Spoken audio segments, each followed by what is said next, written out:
नमस्कार दोस्तों, मैं शकील अहमद, व्याख्याता इतिहास। स्वागत करता हूं आप सभी का अपने YouTube चैनल पर। जैसा कि आप लोग जानते हैं कि इस कोरोना महामारी और लॉकडाउन के चलते बहुत बुरी तरीके से विद्यार्थियों की पढ़ाई बाधित हो रही है। तो इसीलिए मैं आप लोगों के लिए कुछ विषय वस्तु यहाँ पर ऑनलाइन कंटेंट मैं आप लोगों के सामने लेकर आ रहा हूँ आज से। और इस क्रम में सबसे पहले मैं आप लोगों के सामने राजस्थान इतिहास लेकर आ रहा हूँ। सबसे पहले मैं आप लोगों के सामने राजस्थान इतिहास विषय की चर्चा करने वाला हूं। और इस राजस्थान इतिहास के सीरीज के अंदर, इस संपूर्ण सीरीज के अंदर आप देखेंगे विषय वस्तु जो क्या होगी, उस विषय वस्तु की चर्चा पहले मैं आप लोगों से कर लेता हूं। इसमें मैं क्या क्या टॉपिक आप लोगों को कवर कराने वाला हूं। तो पहले विषय वस्तु की चर्चा कर लेते हैं कि क्या क्या इसमें मैं आपको वीडियोज़ उपलब्ध कराने वाला हूँ। देखिए, राजस्थान इतिहास को सबसे पहले मैं 3 हिस्सों में बांटने वाला हूँ: प्राचीन इतिहास, मध्यकालीन इतिहास और आधुनिक इतिहास। सबसे पहले प्राचीन इतिहास से मैं शुरुआत करूंगा यहाँ पर, ठीक है। और प्राचीन इतिहास के अंदर भी अगर हम चलें तो पहला जो मेरा बिंदु होगा वो होगा प्राचीन सभ्यताओं का।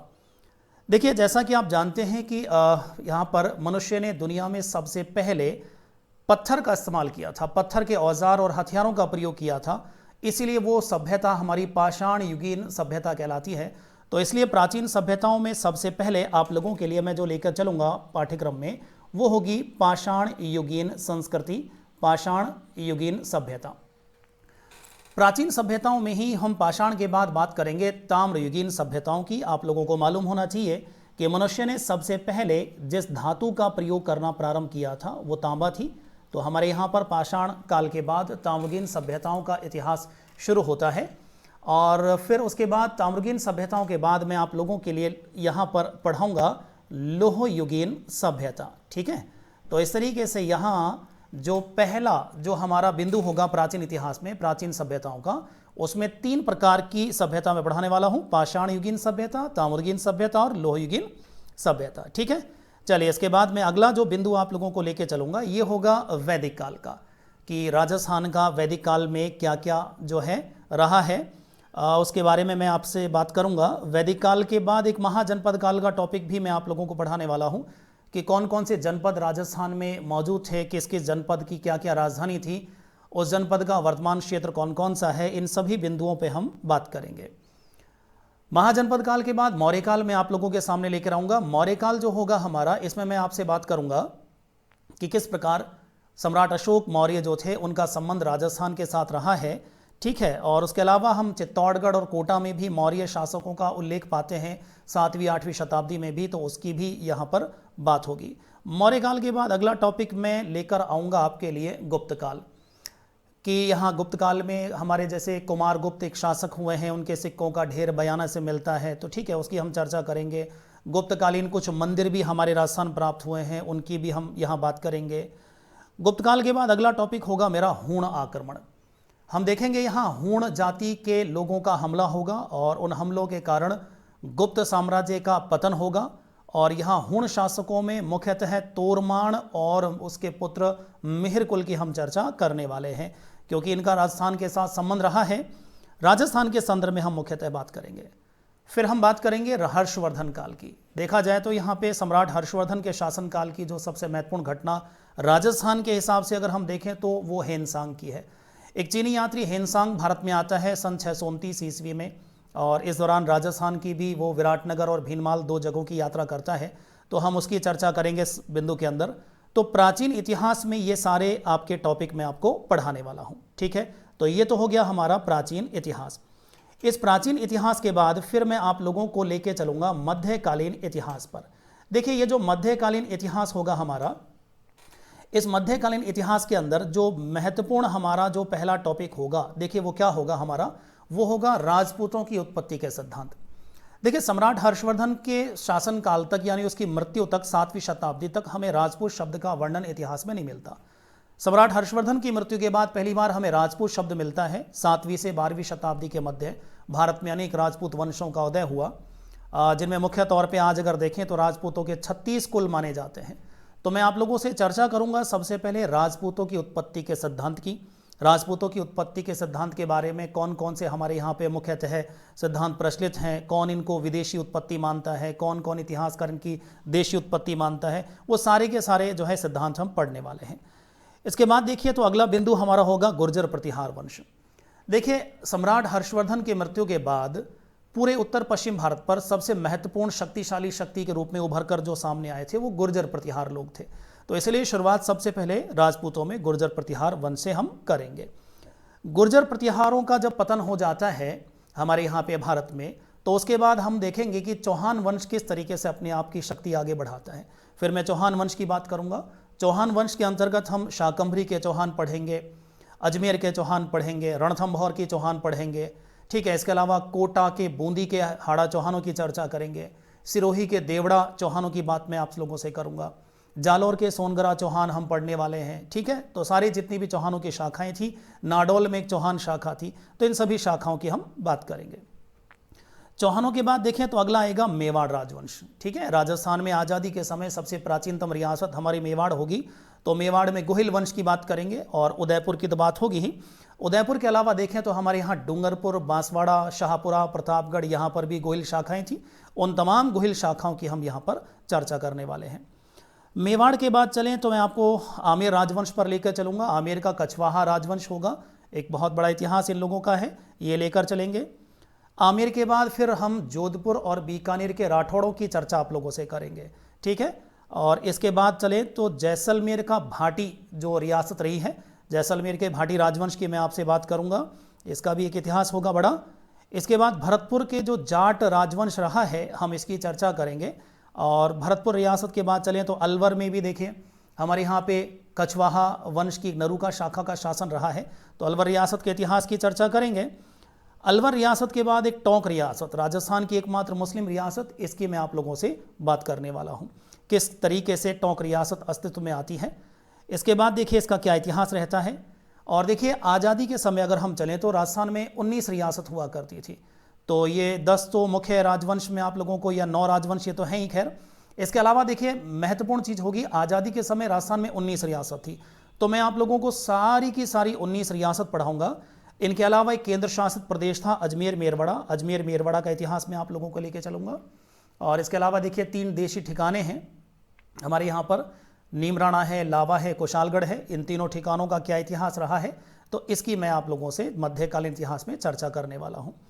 इसके बाद देखिए आधुनिक इतिहास में मैं आपको लेके चलूँगा सहायक संधियों पर। पहला बिंदु होगा सहायक संधियों का। यहाँ पर देखिए आप भारत में कि किस तरीके से मुगल साम्राज्य का पतन होता है और भारत में मराठा और पिंडारी जैसी शक्तियाँ बहुत तेज़ी से अपना विस्तार करती हैं, और ये लोग किस प्रकार राजस्थान पे हमले करते हैं, और उन आक्रमण और लगातार लूटपाट के कारण राजस्थान के जो शासक हैं परेशान होकर और ये अंग्रेज़ों के साथ सहायक संधि करना शुरू कर देते हैं। तो सहायक संधि के टॉपिक होगा, इसमें मैं आपको बताऊंगा कि कौन सी रियासत ने कब सहायक संधि करी, वो शासक उस वक्त कौन था वहाँ पर, ठीक है। इनका भी एक बड़ा इतिहास होगा और इसकी क्या क्या शर्तें थी उनकी हम चर्चा करेंगे। इसके बाद अगला बिंदु होगा 1857 की क्रांति में राजस्थान का योगदान, किस प्रकार क्रांति के कारण रहे, क्या कारण रहे, किस प्रकार आप देखें क्रांति की मुख्य घटनाएं हुई, क्या उसके परिणाम रहे, इन सभी बिंदुओं पर हम बात करेंगे। इसके बाद अगला टॉपिक होगा किसान आंदोलन। राजस्थान में बहुत सारे किसान आंदोलन हुए, बेंगू हुआ, बिजौलिया हुआ, मारवाड़ किसान आंदोलन, शेखावटी किसान आंदोलन, सारे किसान आंदोलन में हम एक एक करके उनको पढ़ने वाले हैं। किसान आंदोलन के बाद एक जनजातीय आंदोलन का एक टॉपिक हम यहाँ पर लेने वाले हैं, ठीक है। मुख्य रूप से भील और मीणा जाति के आंदोलन हम यहाँ पढ़ेंगे। इसके बाद देखिए तो क्रांतिकारी घटनाओं की हम चर्चा करेंगे, किस तरीके से स्वतंत्रता संग्राम के दौरान हमारे यहाँ राजस्थान में क्रांतिकारी घटनाएं हुई, उन क्रांतिकारी घटनाओं में कौन कौन सी महत्वपूर्ण चीज़ें देखने को मिलती हैं, सबकी चर्चा करेंगे, कौन कौन से क्रांतिकारी उसमें शामिल थे। चलिए उसके बाद देखें प्रमुख स्वतंत्रता सेनानी। राजस्थान में बहुत सारे स्वतंत्रता सेनानी हैं, उनकी हम चर्चा करेंगे, जैसे ठाकुर केसर सिंह बारठ हुए, विजय सिंह पथिक हुए, ठीक है। देखिए इनमें से कई बार सवाल बनते हैं, बहुत सारे सवाल यहाँ से बने हैं। इनके जीवन की कुछ प्रमुख घटनाएं पूछ ली जाती हैं, इन लोगों ने कौन कौन सी क्रांतिकारी घटनाओं में भाग लिया, जन्म कहाँ हुआ, ठीक है। इसके अलावा कौन सी इन्होंने राजनीतिक सामाजिक संगठन या संस्था का निर्माण किया, उस संस्था का प्रमुख कार्य क्या रहा था सॉरी। तो इस प्रकार हम पूरा का पूरा देखेंगे इस टॉपिक को। इसके बाद राजनीतिक और सामाजिक संस्थाएं, इनकी मैं चर्चा आप लोगों से करूंगा। कौन कौन सी राजनीतिक सामाजिक संस्थाएं कब कब बनी, ठीक है, उसके संस्थापक कौन कौन थे, प्रमुख कार्य इनके क्या क्या रहे हैं। देखिए इसके बाद अगला टॉपिक एक और होगा समाचार पत्र पत्रिकाएं। मुख्य रूप से हम देखेंगे स्वतंत्रता संग्राम के दौरान कौन कौन से समाचार पत्र छपे, कब कब छपे, कहाँ कहाँ से छपे, संपादक कौन थे, ठीक है। चलिए उसके बाद देखिए अगला बिंदु आएगा प्रजामंडल आंदोलन। राजस्थान में प्रजामंडल आंदोलन के कारण क्या थे, क्यों ये आंदोलन हुआ, इसके क्या उद्देश्य थे, कौन कौन सा प्रजामंडल आंदोलन कब कब स्थापित हुआ, संस्थापक कौन थे, पहला अधिवेशन कब हुआ, ठीक है। ये सारे के सारे बिंदुओं पे हम चर्चा करेंगे। इसके बाद देखिए तो आएगा एक टॉपिक बड़ा, राजस्थान का एकीकरण। राजस्थान में कैसे 19 रियासत हैं, 3 ठिकाने हैं, एक केंद्र शासित प्रदेश अजमेर मेरवाड़ा है, कैसे हम इन सबको एक सूत्र में पिरोने वाले हैं, वो संपूर्ण चर्चा इस टॉपिक में हम करेंगे। इसके बाद एक टॉपिक और आएगा प्रमुख इतिहासकार। वैसे तो मध्यकाल में बहुत सारे इतिहासकार हो जाएंगे, उनकी चर्चा मैं आप लोगों से मध्यकालीन इतिहास में कर चुका हूँगा, लेकिन फिर भी कुछ ऐसे इतिहासकार हैं जो बच जाएंगे और कुछ आधुनिक इतिहासकार हैं। तो हम अलग से ही एक टॉपिक लेंगे और उसमें उन इतिहासकारों का अध्ययन करेंगे और उन इतिहासकारों की कौन कौन सी पुस्तकें थी, उन पुस्तकों की भी चर्चा मैं आपसे करने वाला हूँ। इसके बाद देखिए तो अगला टॉपिक मैं एक और लूँगा, राजस्थान में इतिहास प्रसिद्ध महिलाएं। और आजकल इसमें बहुत सारे सवाल पूछे जा रहे हैं, कौन कौन सी महिलाएं, क्या क्या ऐतिहासिक घटनाएं उनके द्वारा की गई, ठीक है, कौन कौन सी हमारे यहाँ पे मध्यकाल में, आधुनिक काल में, स्वतंत्रता संग्राम के दौरान इतिहास प्रसिद्ध महिलाएं हुई हैं, सबकी हम बात करेंगे। इसके बाद एक टॉपिक और मैं आपको लेने वाला हूँ यहाँ पर, वो होगा राजस्थान में शिलालेख, ताम्रपत्र और सिक्के। वैसे तो बहुत सारे शिलालेख मैं आप लोगों को मध्यकालीन इतिहास पढ़ाते समय ही बता दूंगा, सिक्कों की भी हम बात कर लेंगे, लेकिन फिर भी बहुत सारे शिलालेख बच जाते हैं, ताम्रपत्र बच जाते हैं, सिक्के बच जाते हैं, बड़े सवाल यहाँ से पूछे जाते हैं। इन सबको सम्मिलित करते हुए एक अलग से टॉपिक में ही हम इन सबको इकट्ठा पढ़ने वाले हैं, ठीक है। तो ये राजस्थान के इतिहास की संपूर्ण विषय वस्तु हमारी होने वाली है।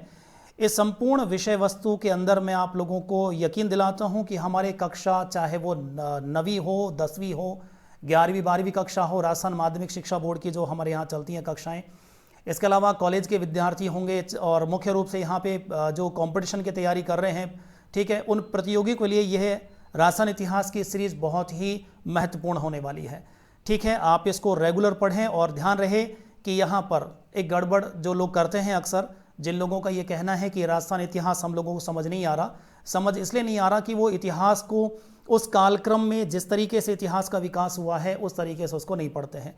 क्या करते हैं बच्चे ज़्यादातर कि आज मान लीजिए राजस्थान का एकीकरण पढ़ लिया, एकीकरण पढ़ने के बाद उल्टा चल रहा है, फिर वो 1857 क्रांति पढ़ रहा है, पता चला मन किया तो चलो आज महाराणा प्रताप पढ़ लेते हैं मेवाड़ राजवंश के अंदर, इसके बाद आप देखें चलो पृथ्वीराज चौहान पढ़ लेते हैं, फिर इसके बाद चलिए काम करते हैं भरतपुर में महाराजा सूरजमल जाट पढ़ लेते हैं, यानी सारा ही इतिहास उल्टा पुल्टा कर दिया। ये तरीका आपका ठीक नहीं है। तो ध्यान रहे, आप लोगों को जो मैंने विषय वस्तु यहाँ दी है, मैं भी आप लोगों को इसमें ही वीडियो उपलब्ध कराऊंगा, इसी सीरीज में उपलब्ध कराऊंगा। सबसे पहले प्राचीन सभ्यताओं से मैं शुरुआत करूंगा और इसको लाके ठीक इसी सीरीज में आप लोगों के सामने एक एक वीडियो में लेकर आऊंगा। और आप ध्यान रखें, आप भी इसी क्रम से पढ़ें। अगर आप शुरू से अंत तक इतिहास को इसी तरीके से पढ़ेंगे तो आपको ज़्यादा बेनिफिट मिलेगा, इतिहास समझने में आपको आसानी होगी, आपको रटने की जरूरत नहीं पड़ेगी। आप कालक्रम में विकास की दृष्टि से उसी तरीके से इतिहास को पढ़ेंगे तो मुझे लगता है कि आपके लिए इतिहास एक बहुत ही रोचक विषय बनने वाला है, ठीक है। तो ध्यान इसका रखना है, इस क्रम से ही आप भी वीडियोस देखें, मैं वीडियो बनाऊंगा ही आप लोगों के लिए। चलिए तो मैं आप लोगों को यहाँ पे एक चीज़ बताता हूँ। देखिए राजस्थान का इतिहास वैसे तो मैं शुरू करूँगा प्राचीन सभ्यताओं से ही, लेकिन यहाँ पर एक चीज़ मैं आपको बताते चलता हूँ। होता क्या है कि प्राचीन सभ्यताओं से लेकर मैं आप लोगों को यहाँ पर वैदिक काल, महाजनपद काल, मौर्य काल, ये जो 4 शुरुआत के जो बिंदु हैं, जब इनको पढ़ाऊँगा तो शुरुआत के जो 4 टॉपिक होंगे, ये 4 टॉपिक ईसा पूर्व में आप लोगों को मैं पढ़ाने वाला हूँ, ठीक है। तो ये 4 टॉपिक होंगे ईसा पूर्व में, और इसके बाद गुप्त काल से लेकर आज का जो आधुनिक इतिहास है, यहाँ तक का जितना भी इतिहास होगा, ये सारा का सारा जो है ये मैं आपको ईसवी में पढ़ाने वाला हूँ। तो पहली समस्या बालक के साथ यही आती है कि सर ये ईसा पूर्व और ईसवी क्या है। यही नहीं, ईसा पूर्व और ईसवी के अलावा भी कुछ शब्दों का इस्तेमाल यहाँ एग्जाम में किया जाता है, आप लोगों से पूछ लिया जाता है। ईसा पूर्व के साथ हम बीसी शब्द का इस्तेमाल भी करते हैं। बीसी के अलावा अगर हम चलें तो BCE शब्द का भी हम प्रयोग करते हैं। इनका फुल फॉर्म एग्जाम में पूछा गया है, ठीक है। ईस्वी के अलावा चलें तो ईस्वी के लिए हम एडी का भी इस्तेमाल करते हैं। एडी के अलावा हम यहाँ पर सीई का भी प्रयोग करते हैं। तो यहाँ पर आपको मालूम होना चाहिए कि एडी का मतलब क्या है फुल फॉर्म, सीई का फुल फॉर्म क्या है। ठीक है, तो यहाँ से भी सवाल बने हुए हैं। देखिए, इसीलिए मैं सबसे पहले आप लोगों को राजस्थान इतिहास शुरू करने से पहले हमेशा की तरह पहला टॉपिक मैं आपको प्रमुख सम्मतों का पढ़ाने वाला हूँ, क्योंकि आप लोग क्या करते हैं कि जब ईसा पूर्व और ईस्वी ही नहीं समझ पाते तो फिर बहुत समस्या इतिहास में आने वाली है। क्योंकि इतिहास के अंदर जो भी घटना होगी मैं आपको ईस्वी में पढ़ाने वाला हूँ। कई बार तो आप देखिए यहाँ एक क्वेश्चन भी पूछा गया है, अपने आरपीएससी के एग्जाम हो चाहे और भी आपके प्रतियोगी परीक्षाओं के प्रश्न हो, तो वहाँ पर पूछे गए हैं कि आपसे विक्रम संवत में आपसे सवाल के जवाब पूछे गए हैं, शक संवत में आपसे जो है जवाब पूछे गए हैं। तो आपको देखिए इतिहास में जितनी भी घटनाएं वो तो मैं ईस्वी में लिखाने वाला हूँ, लेकिन अब मान लीजिए सवाल के अंदर वो जवाब विक्रम संवत में या शक संवत में पूछे तो कैसे आप लोग इस ईस्वी को आप विक्रम संवत में शक संवत में बदल सकते हैं, वो तरीका पहले मैं आप लोगों को बता देता हूं। ठीक है, तो मैं आप लोगों के लिए तो मैं आप लोगों के लिए इतिहास शुरू करूं उससे पहले एक टॉपिक ले चलता हूं। चलिए, तो आपको मैं ले चलता हूं इस टॉपिक पर। ये हमारा जो टॉपिक होगा ये होगा राजस्थान में सबसे पहले प्रमुख संवत। ठीक है, तो देखिए प्रमुख संवतों का जो टॉपिक हमारा होगा इसकी हम चर्चा आप लोगों से करते हैं। देखिए, जब प्रमुख संवतों की बात आती है तो मैं आप लोगों को यहाँ पर 4 कैलेंडर पढ़ाने वाला हूँ। ठीक है, प्रमुख संवत में 4 कैलेंडर हम लोग पढ़ने वाले हैं। कौन कौन से होंगे देखिए, इसमें सबसे पहला जो कैलेंडर मैं आप लोगों के लिए लेने वाला हूँ ये होगा ग्रेगोरियन कैलेंडर। बहुत ही कॉमन कैलेंडर है, आज दुनिया में लगभग सभी देशों द्वारा इस कैलेंडर का प्रयोग किया जा रहा है, हम भी लोग इसी का इस्तेमाल करते हैं। ठीक, तो क्या है ग्रेगोरियन कैलेंडर, देखिए इसके बारे में पहले कुछ जानकारी हम ले लेते हैं। सबसे पहले देखिए इस कैलेंडर की शुरुआत कहाँ से मानी जाती है। इस कैलेंडर की शुरुआत मानी जाती है ईसा मसीह के जन्म से। ठीक है, तो सवाल यह है कि अगर ईसा मसीह के जन्म से इसकी शुरुआत मानते हैं तो ये ग्रेगोरियन शब्द ये कहाँ से आया, तो थोड़ा इसकी भी मैं आप लोगों से चर्चा कर लेता हूँ। देखिए, प्रारंभ में इस कैलेंडर को हम रोमन और जूलियन कैलेंडर कहते थे। शुरुआत में देखें तो इस कैलेंडर का जो है कह सकता हूँ कि इस कैलेंडर को तैयार किया था रोमन लोगों ने। ठीक है, इसलिए हम इसको रोमन कैलेंडर कहते थे। बाद में क्या हुआ, रूस के शासकों ने इसमें कुछ संशोधन किए और रूस के शासक के नाम पर इसको जूलियन कैलेंडर के नाम से जाना जाने लगा। इसके बाद अगर देखें हम लोग तो इसका नाम ग्रेगोरियन कैसे हुआ, तो इसको भी देख लीजिए। 15 अक्टूबर 1582 ईस्वी के दिन पॉप ग्रेगोरी 13वें ने इस कैलेंडर में सुधार के साथ इसे अपनाया, तभी से इसे ग्रेगोरियन कैलेंडर के नाम से जाना जाता है। तो पॉप ग्रेगोरी के नाम पर हम इसको ग्रेगोरियन कैलेंडर कहते हैं। ठीक है, पॉप तो समझते ना। देखिए, पूरी दुनिया में ईसाई जो समुदाय है, मुख्य रूप से कैथोलिक जो ईसाई समुदाय है, उसके जो सर्वोच्च धार्मिक गुरु हैं उसे पॉप कहते हैं। ठीक है, ध्यान होना चाहिए आपको। तो हमारे यहाँ पे पॉप ग्रेगरी 13वें ने इसको 15 अक्टूबर 1582 को अपनाया था, तो इन्हीं के नाम पर इसका नाम ग्रेगोरियन कैलेंडर पड़ जाता है। इसके बाद देखिए, यह सूर्य पर आधारित कैलेंडर है। जैसा कि आप जानते हैं कि हमारी जो पृथ्वी है वह सूर्य के चारों ओर 365 से 1/4 दिन में चक्कर अपना पूरा करती है, इसलिए इसमें जो दिन होंगे वो भी 365 से ही 1/4 दिन यहाँ पे अपनाए गए हैं। बहुत सीधा सा कैलेंडर है, आप लोग जानते हैं इसके बारे में कि इस कैलेंडर में जो पहला महीना होता है वो जनवरी होता है और अंतिम महीना दिसंबर होता है। तो ये बहुत ही कॉमन सी बातें हैं, सवाल ज़्यादातर यहाँ से नहीं पूछे जाते, क्वेश्चन जो हमारा बनता है वो यहाँ से बनता है। देखिए जरा, इस कैलेंडर में ईसा के जन्म से पहले की घटनाओं को हम बोलते हैं ईसा पूर्व। ठीक, ईसा से पहले, तो ये ईसा पूर्व अथवा बीसी। बीसी का फुल फॉर्म हमसे पूछा जाएगा तो आप इसका जवाब देंगे बिफोर क्राइस्ट। क्राइस्ट हम ईसा मसीह के लिए इस्तेमाल करते हैं, बिफोर यानी पहले, यानी ईसा मसीह के जन्म से पहले। तो ध्यान रहे, ईसाई परंपरा में ईसा के जन्म से पहले की घटनाओं को हम ईसा पूर्व कहते हैं। ठीक है, इसके अलावा हम इसको बीसी भी कह देते हैं, बिफोर क्राइस्ट।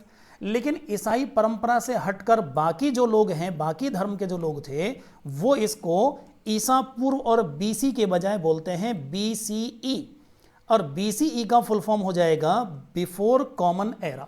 ठीक, यहाँ पे ये सवाल हमारे सीटेट एग्जाम में, हरियाणा टेट के एग्जाम में पूछा गया है। क्वेश्चन कुछ इस तरीके से था कि इतिहास में कुछ घटनाओं को बीसीई के रूप में लिखा जाता है, तो यहाँ बीसीई का फुल फॉर्म बताइए। तो बीसीई का फुल फॉर्म हो जाएगा बिफोर कॉमन एरा। ठीक है, इसके बाद चलते हैं।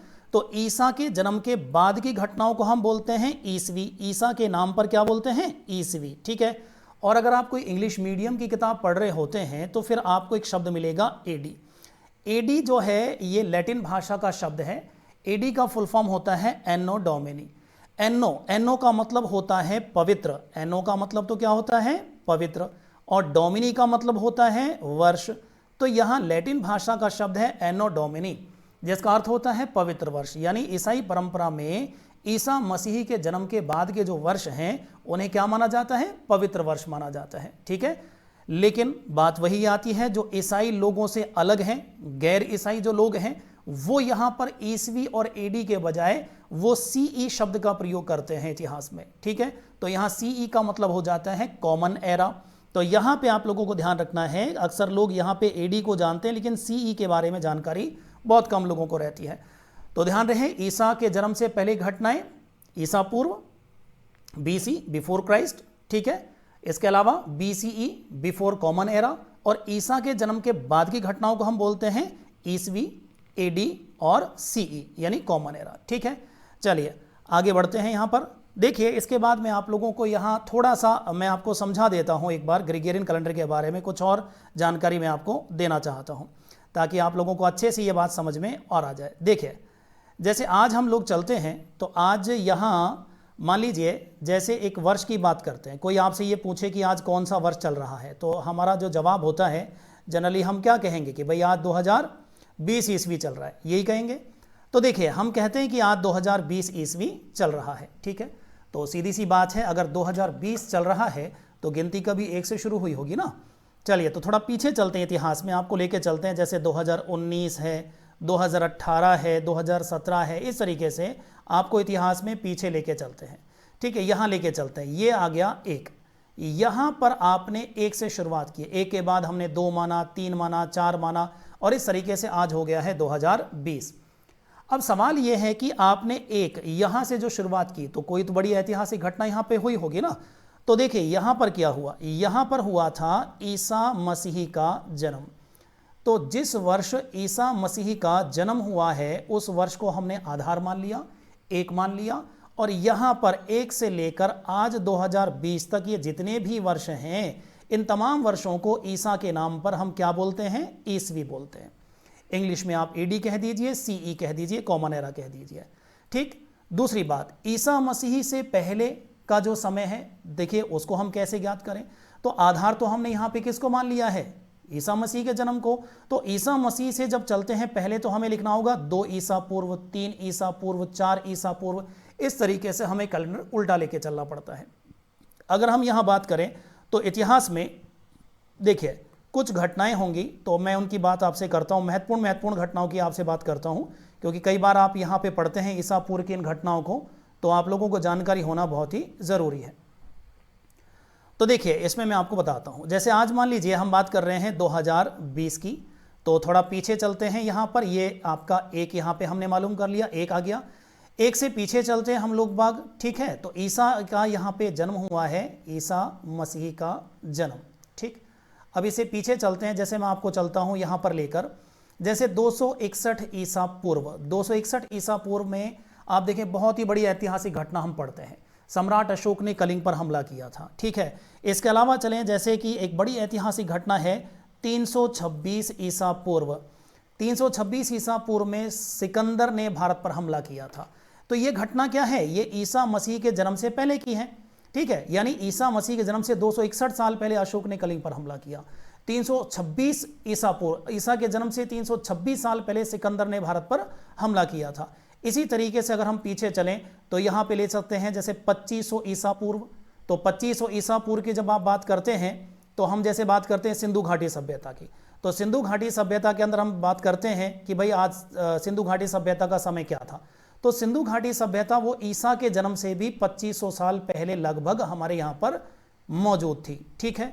तो इस तरीके से आप जब बोलेंगे सिंधु सभ्यता के बारे में तो हम कहेंगे 2500 ईसा पूर्व। ठीक है। इस तरीके से ऐसे ही देखिए आप लोगों को यहाँ पे कई बार एक समस्या और आती है, जैसे मैं वैदिक काल आप लोगों को पढ़ाने वाला हूँ, तो वैदिक काल जब मैं यहाँ पे लिखाऊंगा आप लोगों को, तो मैं लिखाऊंगा वैदिक काल और उसका टाइमिंग मैं आपको लिखाऊंगा 1500 से 600 ईसा पूर्व। अब कुछ बच्चों को दिक्कत ये आती है, वो कहते हैं कि सब 1500 पहले क्यों, 600 बाद में क्यों, ये उल्टा क्यों लिखा आपने। तो देखिए इसको आप थोड़ा सा समझ लीजिए, बहुत ही साधारण सी बात है। देखिए होता ये है कि जैसे कि मैंने कहा कि ये जो कैलेंडर है ये ईसा मसीह के जन्म से शुरू हुआ, ठीक है। अब ईसा मसीह के जन्म से हम इसको शुरुआत मान रहे हैं। चलिए पहले मैं इसको थोड़ा सा यहाँ से इरेज कर देता हूँ, इसको मैं हटा देता हूँ। देखिए यहाँ पर जैसा कि मैंने कहा कि आज चल रहा है 2020 ईस्वी, ठीक है, हम 2020 मान रहे हैं यहाँ पर, ये हो गया 2020 ईस्वी। अब थोड़ा सा हम जब पीछे चलते हैं यहाँ पर तो ये आ गया सन 1 ईसा मसीह का जन्म। देखिए इससे पीछे जब हम चलते हैं तो वैदिक काल, ये शुरुआत इसकी मानी जाती है 1500 ईसा पूर्व से। ईसा मसीह के जन्म से 1500 साल पहले माना जाता है कि वेदों का लेखन कार्य प्रारंभ हुआ, ठीक है। जो वैदिक जन थे, आर्य जो लोग थे, उन्होंने वेदों का लेखन कार्य प्रारंभ किया और यह लेखन कार्य 600 ईसा पूर्व यहाँ पर आकर वो समाप्त हो गया, ठीक। तो अब यहाँ पे 4 वेदों की जो रचना हुई है वो यहाँ पे हुई है 1500 से 600 ईसा पूर्व के बीच में, ठीक है। तो यहाँ से तो वेदों का लेखन कार्य प्रारंभ हुआ और यहाँ पर वेदों का लेखन कार्य खत्म हो गया। इसलिए जब वैदिक काल पढ़ूंगा तो वैदिक काल मुझे पढ़ना होगा 1500 से लेकर 600 ईसा पूर्व। इसलिए हमेशा ध्यान, क्योंकि समय जो हमारा रहा है वो समय इस दिशा में इस तरीके से लगातार अनंत काल से, इस तरीके से अनंत काल से समय लगातार इस दिशा में बढ़ रहा है। तो ईसा मसीह के जन्म से लेकर आज तक ये समय की दिशा में हमारा कैलेंडर बढ़ रहा है, ठीक है। समय इस तरीके से बढ़ा है और हमारा 1 से लेकर 2020 ये कैलेंडर भी इस दिशा में बढ़ रहा है। लेकिन जब हम ईसा के जन्म से पहले चलते हैं तो हमारा देखिए गिनती उल्टी चल रही है। जहां तक हमें इतिहास की घटनाएं मालूम है वहां तक हम इतिहास ले लेते हैं और जहां की घटनाएं मालूम नहीं है वहां छोड़ दिया हम लोगों ने। जैसे मुख्य तौर पे देखा जाए तो 5000 ईसा पूर्व तक का इतिहास हमें काफ़ी अच्छे से ज्ञात है, तो वहां तक हम लिख लेते हैं और बाकी अगर ज्ञात नहीं है तो वहाँ छोड़ देते हैं। इतिहास में आगे विषय है, अगर मान लीजिए आगे कोई खोज होती है, आगे कोई रिसर्च आती है, उससे पीछे हो सकता है हम और चले जाएं। तो इस तरीके से आपको ध्यान रखना है कि ईसा पूर्व में और ईस्वी में अंतर क्या रहेगा। हम ईसा पूर्व में इन चीज़ों को उल्टा क्यों लेके चलते हैं, ठीक है ना। चलिए अब मैं आपको आगे लेके चलता हूँ। देखिए ये तो हुआ अभी हमारा ग्रिगोरियन कैलेंडर। ग्रिगोरियन कैलेंडर के बाद अगला जो कैलेंडर मैं आपको पढ़ाने वाला हूँ यहाँ पर, ये हमारा मूल रूप से भारतीय कैलेंडर होगा, ठीक है। और इस कैलेंडर का नाम होगा विक्रम संवत, ठीक है। तो देखिए जरा विक्रम संवत जो है इसकी हम चर्चा आप लोगों से करते हैं। विक्रम संवत जो भारतीय कैलेंडर है इसके बारे में हमसे बहुत सारे सवाल बनते हैं। ग्रिगोरियन में तो क्या है कि ज़्यादा प्रश्न नहीं बनते, हम सब लोग उसका इस्तेमाल करते हैं, तो ज़्यादातर चीज़ों के बारे में आपको जानकारी है। लेकिन कमाल की बात यह है कि अंग्रेज़ों का कैलेंडर तो हमें अच्छे से याद हो गया, लेकिन खुद हमारा जो मूल भारतीय कैलेंडर है उसके बारे में हमें ज़्यादा जानकारी नहीं है, ठीक है। तो चलिए देखते हैं इसको, विक्रम संवत को। विक्रम संवत की शुरुआत जो हुई थी उज्जैन के राजा विक्रमादित्य द्वारा की गई थी 57 ईसा पूर्व में, ठीक है। तो ईसा मसीह के जन्म से भी 57 साल पहले इस कैलेंडर की शुरुआत हुई थी उज्जैन के राजा विक्रमादित्य द्वारा। इसके बाद देखें तो यहाँ पे विक्रम संवत में इस कैलेंडर में जो काल गणना हम करते हैं वो सूर्य और चंद्रमा दोनों की गति के आधार पर हम लोग करते हैं, ठीक है। इसके बाद देखें तो विक्रम संवत को हिंदू संवत भी कहते हैं, क्योंकि समस्त हिंदू त्यौहार विक्रम संवत पर आधारित होते हैं। अगर मैं बात करूं एक त्यौहार की, वो एक त्यौहार कौन सा है जो चंद्रमा पर आधारित नहीं होता, वो होगा मकर संक्रांति। मकर संक्रांति जो है वो सूर्य के आधार पर मनाया जाएगा, ठीक है, क्योंकि सूर्य दक्षिणायन से उत्तरायण होता है, वो उस आधार पर मनता है, ठीक है। लेकिन बाकी जितने भी हिंदू त्यौहार हैं वो सब के सब चंद्रमा पर आधारित होते हैं, विक्रम संवत पर आधारित होते हैं, इसीलिए विक्रम संवत को हम हिंदू संवत कहते हैं। देखिए इसके बाद यहाँ पर एक और चीज़ मैं आपको बताता हूँ कि चंद्रमा पर आधारित होने के कारण इस कैलेंडर में प्रति माह 2 पक्ष आते हैं। हमेशा ध्यान रखें, पहले कौन सा पक्ष आएगा, कृष्ण पक्ष आएगा, कृष्ण को ही हम बदी पक्ष कहते हैं। बाद में शुक्ल पक्ष आता है और शुक्ल को ही हम क्या बोलते हैं, सुदी। कई बार ऐसा होता है घर में कोई शादी ब्याह का कोई कार्ड आ जाता है, उसमें तिथियां लिखी होती हैं विवाह की, तो कई बार उसमें कृष्ण शुक्ल नहीं होता, बदी सुदी आ जाता है, तो इससे कोई दिक्कत वाली बात नहीं है, आसानी के साथ आप इनको समझ लीजिए। देखिए इसके बाद इस कैलेंडर के अनुसार प्रथम महीना जो होता है हमारा वो चैत्र का होता है। तो पहला महीना चैत्र होगा और अंतिम महीना फाल्गुन होगा, ठीक है। यहाँ पर सारे महीने मैं आपको बताने वाला हूँ, लेकिन चलिए उससे पहले मैं आपको एक चीज़ और बता देता हूँ। हमारे यहाँ पर इस विक्रम संवत के अनुसार वर्ष का पहला दिन क्या होगा। जैसे अंग्रेजी कैलेंडर में, ग्रिगोरियन कैलेंडर में वर्ष का पहला दिन 1 जनवरी होता है, ठीक इसी प्रकार विक्रम संवत में वर्ष का पहला दिन क्या होगा, वो होगा चैत्र शुक्ल प्रतिपदा। ध्यान रखें, यहां पर बहुत महत्वपूर्ण प्रश्न है, ये कई बार एग्जाम में पूछा गया है। चैत्र शुक्ल प्रतिपदा, ठीक है, क्योंकि धार्मिक मान्यता के अनुसार इस दिन ब्रह्मा जी ने सृष्टि की रचना प्रारंभ की थी और यही वो दिन है जिस दिन हमारे नवरात्र भी शुरू हो जाते हैं। ठीक है, चलिए तो देखिए ये हो गया वर्ष का पहला दिन। अब यहाँ पे विक्रम जो संवत है हमारा, इस विक्रम संवत में महीनों के नाम भी बहुत महत्वपूर्ण है। यहाँ पर तो महत्वपूर्ण होगा ही होगा इतिहास के अंदर। जब हम संस्कृति पढ़ेंगे राजस्थान की, तो राजस्थान की संस्कृति में एक टॉपिक हम पढ़ने वाले हैं राजस्थान के त्यौहार। उन त्योहारों में भी जब तक आपको ये महीने याद नहीं होंगे, कृष्ण और शुक्ल पक्ष का अंतर आप लोगों को मालूम नहीं होगा, इनकी जानकारी आपको नहीं होगी, तब तक त्यौहार भी आप याद नहीं कर पाएंगे, बड़ी समस्या आपको वहाँ पाएगी। तो इसको भी अच्छे समझ लीजिए कि विक्रम संवत में पहला महीना तो हो गया चैत्र, और हमारे यहाँ पर जब लगभग अंग्रेजी का मार्च अप्रैल महीना चल रहा होता है, ठीक है, तो उस वक्त हमारे हिंदी कैलेंडर में यानी विक्रम संवत में चैत्र का महीना चल रहा होता है। इसके बाद देखें तो अगला महीना आता है वैशाख का। ठीक है, तो देखिए वैशाख का जो महीना है जब चल रहा होता है तो अंग्रेजी कैलेंडर में लगभग अप्रैल मई चल रहा होता है। वैशाख के बाद देखिए तो ज्येष्ठ का महीना आता है, मई जून जब चल रहा होता है। इसके बाद देखिए आषाढ़ का महीना, जब जून जुलाई लगभग चल रहा होता है तो आषाढ़ का महीना चल रहा होता है। फिलहाल अगर हम देखें तो आषाढ़ का महीना चल रहा है। ठीक है, और आज अगर देखूं तो मैं आषाढ़, जिस दिन मैं रिकॉर्ड कर रहा हूं ये, तो आषाढ़ कृष्ण पक्ष की प्रतिपदा यानी आषाढ़ महीना आज से शुरू हो चुका है। ठीक है, तो देखिए इसके बाद श्रावण का महीना आएगा अगला, जुलाई अगस्त जब हमारा चल रहा होता है अंग्रेजी कैलेंडर में। और यहाँ तक एक चीज़ और मैं आपको साथ साथ बताता चलूँ कि जैसे कि जैसे कि हमारे यहाँ पर हिजरी संवत की हम बात करते हैं, हिजरी संवत, मुस्लिम संवत, तो जैसे मुस्लिम संवत के अंदर हिजरी कैलेंडर में सबसे पवित्र महीना हमारा रमज़ान का होता है, ठीक उसी तरीके से अगर अपन चलें विक्रम संवत में तो सबसे पवित्र महीना अगर कोई होता है तो वो श्रावण का महीना होता है। ठीक है, तो ये भी कई बार पूछा जाता है कि हिंदू धर्म में सबसे पवित्र माह कौन सा माना जाता है, श्रावण का महीना माना जाता है। श्रावण के बाद देखिए तो अगला महीना जो आता है हमारा वो भाद्रपद है। लगभग जब अगस्त सितंबर चल रहा होता है तो हमारे यहाँ भादो का महीना होता है। भादो के बाद आता है अश्विन। अश्विन, इसी को हम क्वार भी कहते हैं, आम बोलचाल की भाषा में, ग्रामीण क्षेत्रों में, स्थानीय भाषा में क्वार बोलते हैं इसको। हो सकता है एग्जाम में अश्विन ना आए, क्वार आ जाए, तो कोई घबराने की जरूरत नहीं है। तो सितंबर अक्टूबर जब चल रहा है तो हमारे यहाँ क्वार चल रहा है, अश्विन चल रहा है। ठीक है, अश्विन के बाद कार्तिक महीना आता है, अक्टूबर नवंबर माह में कार्तिक, दीपावली आती है हमारे यहाँ कार्तिक अमावस्या को। कार्तिक के बाद अगला महीना आता है मार्गशीर्ष। मार्गशीर्ष के लिए एक और शब्द का हम प्रयोग करते हैं, अगहन का। ध्यान रहे, यहाँ पर हो सकता है मार्गशीर्ष आपको ना दे, अगहन दे दे, तो आपको ध्यान रखना है यहाँ पर। मार्गशीर्ष के बाद पौष महीना आता है, जब दिसंबर जनवरी हमारा चल रहा होता है। पौष के बाद चलें तो माघ महीना, जब जनवरी फरवरी चल रहा होता है तो माघ का महीना चल रहा होता है। इसी प्रकार आगे बढ़ें तो सबसे अंतिम महीना हमारा आता है फाल्गुन। जब फरवरी मार्च का महीना चल रहा होता है तो हमारे यहाँ पे अंतिम महीना फाल्गुन होता है। ठीक है, और फाल्गुन खत्म होने के बाद एक बार फिर से अगला महीना कौन सा हमारा शुरू होता है, हम वापस चैत्र पे आते हैं। ठीक है, तो ध्यान रखना है चैत्र पहला महीना है और फाल्गुन अंतिम महीना है। चलिए अब यहाँ पे मैं आपको साथ साथ बता देता हूँ कृष्ण और शुक्ल पक्ष के बारे में। यहाँ पर यह जानकारी होना बहुत ज़रूरी है, क्योंकि बगैर इसके आप लोग बाग त्यौहार के अंदर बहुत गड़बड़ी कर जाएंगे। देखिए कृष्ण और शुक्ल ये पक्ष क्या हैं, ये ठीक है, इनके बारे में आपसे बात करता हूँ। देखिए जरा, जहाँ तक बात आती है कृष्ण और शुक्ल पक्ष की, तो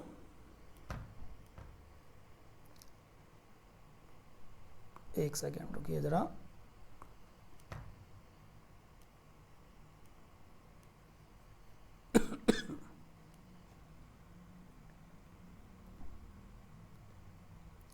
देखिए जहाँ तक बात आती है कृष्ण और शुक्ल पक्ष की, तो हम यहाँ पर दो पक्ष देखते हैं। पक्ष हमारे यहाँ पे अगर देखें तो एक महीने में दो पक्ष आते हैं, 15-15 दिन के दो पक्ष आते हैं। आमतौर पे बोलचाल में हम पखवाड़ा कह देते हैं इनको। तो देखिए पहले जो पक्ष आता है हमेशा, ये ध्यान रखना है आपको, पहले हमेशा कौन सा पक्ष आएगा, कृष्ण पक्ष। ध्यान रहे, हमेशा ये सवाल भी पूछा गया एग्जाम के अंदर, पहले कौन सा पक्ष आता है, पहले कृष्ण पक्ष आता है। ठीक है, कृष्ण का मतलब क्या होता है, कृष्ण का मतलब होता है काला। ठीक है, इसके अलावा देखें आप यहाँ पे कृष्ण पक्ष, इसके बाद हमेशा ध्यान रखें बाद में आता है शुक्ल पक्ष, तो पहले कृष्ण पक्ष आएगा। अब देखिए यहाँ पर पहले एक चीज़ आपको मैं बता देता हूँ कि कोई भी माह जब रहता है, कोई भी महीना रहता है, तो हमारे विक्रम संवत में उसका जो अंतिम दिन होता है वो अंतिम दिन होता है पूर्णिमा का। जैसे मान लीजिए मैं कल की बात करता हूँ, तो कल ज्येष्ठ पूर्णिमा थी, यानी कल ज्येष्ठ महीना खत्म हो चुका था, ज्येष्ठ पूर्णिमा। और पूर्णिमा का मतलब ये आपको पूरा चंद्रमा यहाँ पर दिखाई देगा, ये पूर्णिमा का चंद्रमा है, ठीक है। बीचों बीच में आप देख सकते हैं यहाँ पर ये पूरा चंद्रमा आपको दिखाई दे रहा है, ये पूर्णिमा का चांद है। तो जैसे कल ज्येष्ठ पूर्णिमा थी, आपको ये पूरा चंद्रमा दिखाई दिया। अब आज जो तारीख है वो है आषाढ़ कृष्ण पक्ष की 1 तारीख। तो सबसे पहले ये देखिए कि आपका ज्येष्ठ महीना तो यहाँ खत्म, ज्येष्ठ पूर्णिमा का मतलब, ठीक। तो अगला महीना कौन सा शुरू हो गया है? आषाढ़ का महीना, ठीक है। तो आज से ये मैं लिख लेता हूँ यहाँ पर आषाढ़, ठीक, ये आषाढ़ का महीना हो गया शुरू। अब आषाढ़ महीने में जैसा कि मैंने कहा कि हमेशा पहले इसमें कौन सा पक्ष आएगा? कृष्ण पक्ष, ठीक है। पहले कौन सा पक्ष आएगा? कृष्ण पक्ष पहले आएगा। तो आषाढ़ महीना शुरू हो चुका है, ठीक है। आषाढ़ महीने में पहले कौन सा पक्ष आएगा? कृष्ण पक्ष। और कृष्ण पक्ष में ये आ गई आज आपकी पहली तारीख, आषाढ़ कृष्ण प्रतिपदा। और आप देखेंगे यहाँ पर ये तो हो गया ज्येष्ठ पूर्णिमा, पूरा चांद। ज्येष्ठ पूर्णिमा के ठीक अगले दिन आपको चंद्रमा, आज देखना आप गौर से, अगर रात में मौका लगे तो चंद्रमा थोड़ा सा छोटा आपको दिखाई देगा। तो ये हो गया हमारा आषाढ़ कृष्ण पक्ष की 1 तारीख। इसके बाद देखें इस तरीके से, अब आप चंद्रमा देखें अगले दिन, चंद्रमा अगले दिन और छोटा साइज हो जाएगा। यहाँ फिर ये तारीख हो जाएगी आषाढ़ महीने की कृष्ण पक्ष की द्वितीया, दूज हो जाएगा। इसी प्रकार आप देखें चंद्रमा अगले दिन फिर और छोटा हो जाएगा, ठीक है। फिर इसी प्रकार आपकी तृतीया आ जाएगी, तृतीया के बाद चतुर्थी आ जाएगी, ठीक है। पंचमी आ जाएगी, छठ आ जाएगी, सप्तमी, अष्टमी, नवमी, दशमी, एकादशी, द्वादशी, त्रयोदशी, चतुर्दशी। चतुर्दशी जिस दिन होगी उस दिन आप देखना इस तरीके से चंद्रमा ये छोटा होता जाएगा। चतुर्दशी के दिन आपको एक छोटा सा चंद्रमा यहाँ पर ये दिखाई देगा। आप देख सकते हैं बहुत ही पतला सा आपको चंद्रमा दिखाई देगा। और इसके अगले दिन अगर हम चलें 14 दिन के बाद 15वें दिन, तो आप देखें ये बचा कुचा ये चंद्रमा भी गायब हो जाएगा। और ये छोटा सा चंद्रमा ये भी जब गायब हो जाएगा तो क्या हो जाएगी? ये बिल्कुल सही, ये हो जाएगी अमावस्या, ठीक है। तो ये देखिए अमावस्या हो गई, चंद्रमा गायब। अब आप देखें यहाँ पर अभी आषाढ़ महीना हमारा पूरा थोड़ी हुआ है, अभी आषाढ़ महीने में केवल 1 पखवाड़ा खत्म हुआ है, और ये कौन सा है? कृष्ण। देखिए मैंने आपसे पहले ही कहा था कृष्ण का मतलब होता है काला, ठीक है। आप गौर से देखें तो यहाँ पर पूर्णिमा के बाद जब हमारा महीना शुरू हुआ तो लगातार आप देखें जो काला वाला हिस्सा है चंद्रमा का वो लगातार बढ़ता जा रहा है, और सफ़ेद वाला हिस्सा छोटा होता जा रहा है, ठीक है। तो इसको कृष्ण क्यों बोल रहे हैं हम? कृष्ण पक्ष इसलिए बोल रहे हैं क्योंकि ये काली रातें हैं, चंद्रमा का काला हिस्सा लगातार बढ़ता जा रहा है। और 15वें दिन बिल्कुल यहाँ पे चंद्रमा गायब हो गया और ये हमारी अमावस्या हो गई, ठीक है। चलिए अभी देखिए ये पहला पखवाड़ा खत्म हो गया है। अब आषाढ़ महीना अभी पूरा खत्म नहीं हुआ है, आषाढ़ महीने में अब कौन सा पक्ष आएगा? दूसरा, ठीक है, शुक्ल पक्ष। चलिए तो ये शुक्ल पक्ष आ गया। अब आषाढ़ महीने में जब शुक्ल पक्ष आएगा तो शुक्ल पक्ष में देखिए अमावस के ठीक अगले दिन, अमावस के ठीक अगले दिन, इधर आ जाइए जरा, तो इधर देखिए अब आप शुक्ल पक्ष शुरू हो जाएगा। तो इस तरीके से यहाँ से आपको अमावस्या के बाद आना है इस जगह पर, ठीक है। तो आपको एक छोटा सा पतला सा चंद्रमा आपको दिखाई देगा। ये आषाढ़ शुक्ल पक्ष की एकम होगी, 1 तारीख होगी। इसके बाद देखिए तो आषाढ़ शुक्ल द्वितीया आएगी, दूसरे दिन चंद्रमा हमारा थोड़ा सा और बढ़ जाएगा, ठीक है, चंद्रमा का साइज बढ़ जाएगा। इसके बाद देखें फिर तृतीया आएगी, इसी तरीके से तृतीया के दिन फिर चंद्रमा और बढ़ जाएगा। आप मोटे तौर पे देखें तो यहाँ पे देखिए मैंने कहा था शुक्ल, शुक्ल का मतलब होता है सफ़ेद। आप गौर से देखेंगे तो यहाँ लगातार चंद्रमा का सफ़ेद वाला हिस्सा लगातार बढ़ता जा रहा है, इसीलिए हम इसको क्या बोल रहे हैं? इसलिए हम इसको शुक्ल पक्ष बोल रहे हैं। इस तरीके से हम देखें तो ये तिथियां बढ़ती जाएंगी। तृतीया के बाद चतुर्थी आएगी, इसी तरीके से पंचमी है 6 तारीख, 7, 8, 9, 10, 11, 12, 13, 14, इस तरीके से ये तारीखें बढ़ती चली गई। और लास्ट आप देखें 14वीं का जो चांद है कुछ इस तरीके से हमको नजर आएगा, जैसे यहाँ पर हमको दिखाया गया है। ये 14वीं का इस तरीके से आपको चंद्रमा नजर आएगा, और ठीक इसके अगले दिन 15वां दिन क्या हो जाएगी? पूर्णिमा हो जाएगी। वापस आपको चंद्रमा पूरा दिखाई देगा, ये हो गई हमारी पूर्णिमा। इस प्रकार देखिए ये हो जाएगा आषाढ़ महीने की पूर्णिमा, ठीक है। और पूर्णिमा यानी हो गया पूर्ण हमारा महीना। तो आपको यहाँ पे आषाढ़ पूर्णिमा के दिन इस तरीके से कंप्लीट आपको पूरा चंद्रमा दिखाई देगा। इस प्रकार देखिए आषाढ़ महीने में हमने 2 पक्ष देखे, पहले कृष्ण पक्ष आया, उसके बाद शुक्ल पक्ष आया। कृष्ण पक्ष में आप देखें पखवाड़े में 15 दिन आए और अमावस्या यहाँ पर आ गया। इसके बाद शुक्ल पक्ष में 15 दिन आए और यहाँ पे पूर्णिमा आया। यानी प्रत्येक माह में हम चलें तो अमावस्या महीने का मिड भाग हो गया है और पूर्णिमा महीने का समाप्ति हो गई। ठीक है, इस प्रकार देखें तो एक महीने में एक अमावस्या हो गई और एक पूर्णिमा हो गई। ठीक, तो मुझे उम्मीद है कि आप लोगों को ये आसानी से समझ में आ रहा होगा। फिर भी अगर आपको कोई समस्या लगे तो कमेंट बॉक्स में आप अपना कमेंट करिए, अपना प्रश्न पूछिए और मैं कोशिश करूंगा आपका जवाब देने का। ठीक, चलिए, तो इस तरीके से देखिए ये हो गया हमारा आषाढ़ महीने का। और इसी प्रकार हमारे जितने भी हिंदू महीने होंगे उन तमाम महीनों के अंदर आपको यहाँ पर इसी प्रकार सिस्टम मिलेगा। पहले कौन सा पक्ष आएगा? हमेशा पहले आपका कृष्ण पक्ष आएगा, शुक्ल पक्ष हमेशा बाद में आएगा। चलिए आगे बढ़ते हैं। ये हो गया हमारा कृष्ण और शुक्ल। इसके बाद देखिए, तो अब मैं आप लोगों को लेके चलता हूँ यहाँ पर अगला एक और जो है चीज़ यहाँ पे पूछ लिया जाता है हमसे विक्रम संवत के बारे में। विक्रम संवत को हम कैसे कन्वर्ट, देखिए ईस्वी को हम कैसे विक्रम संवत में बदले, तो यहाँ से हमारे सामने एक प्रश्न आ जाता है कि कैसे आप लोग बाग यहाँ पर विक्रम संवत निकालें। तो देखिए बहुत सीधा सा है इसका, मैंने यहाँ पर फॉर्मूला आपको दे दिया है ईस्वी प्लस 57। आपके सामने कोई सा भी ईस्वी हो, आपको ईस्वी में केवल कितना जोड़ना है? आपको 57 जोड़ना है। अगर आप ईस्वी में 57 जोड़ देते हैं तो आपका जवाब विक्रम संवत निकल आएगा। जैसे यहाँ मैंने एक एग्जाम्पल लिया है सॉरी, जैसे यहाँ मैंने एक एग्जाम्पल लिया है, जैसे वर्तमान में 2020 ईस्वी चल रहा है, तो बताएं विक्रम संवत क्या होगा। तो आपने क्या किया है, आपने 2020 को ईस्वी की जगह रख दिया है और इसमें कितना जोड़ दिया है? 57, और आपका इस तरीके से जवाब निकल के आ जाएगा 2077 विक्रम संवत। ठीक है, 2077 विक्रम संवत आज की डेट में चल रहा है। अब सवाल ये आता है कि आपने इसमें 57 जोड़ा क्यों? ठीक है, तो इसको मैं थोड़ा सा आपको बता देता हूँ। देखिए मैंने आपसे कहा था कि हमारा जो ईस्वी कैलेंडर है, इस ईस्वी कैलेंडर में आज यहाँ पर देखें तो 2020 चल रहा है। ठीक है, ये हमने कहा 2020 चल रहा है। तो मैंने आपको बताया कि अगर 2020 चल रहा है तो ये गिनती कभी 1 से शुरू हुई थी। ठीक है, तो ये हमने यहाँ पे 1 मान लिया और यहाँ पे मैंने आपको बताया कि ईसा मसीह का जन्म हुआ था। ठीक, तो देखिए यहाँ 1 से लेकर 2020 तक ये जितने भी वर्ष हैं, मैंने आपको बताया कि तमाम वर्ष ईसा मसीह के जन्म के नाम पर क्या कहलाते हैं? ईस्वी कहलाते हैं। ठीक है, चलिए अब बात करते हैं हमारे विक्रम संवत की। हमारा जो विक्रम संवत है ये ईसा मसीह के जन्म से भी 57 साल पहले शुरू हुआ है। हमें पीछे चलना है ईसा मसीह के जन्म से। इस तरीके से यहाँ मैं चल देता हूँ, ये मैं मान लेता हूँ यहाँ पे 57 ईसा पूर्व। यहाँ पर उज्जैन के राजा विक्रमादित्य ने इस कैलेंडर की शुरुआत की। अब विक्रम संवत यहाँ से लेकर शुरू हुआ और यहाँ 2020 यहाँ तक अभी भी हमारा कैलेंडर चल रहा है। ठीक है, यानी फॉर्मूला बना कैसे, आप देख सकते हैं कि ये मेरे पास अगर ईस्वी हो, अगर मेरे पास ईस्वी हैं तो उन ईस्वी में मुझे कितना जोड़ देना है? 57। क्यों जोड़ना है? क्योंकि ईसा पूर्व 57 में ये कैलेंडर शुरू हुआ। ईसा के जन्म से 57 साल पहले हमारा कैलेंडर शुरू हुआ है।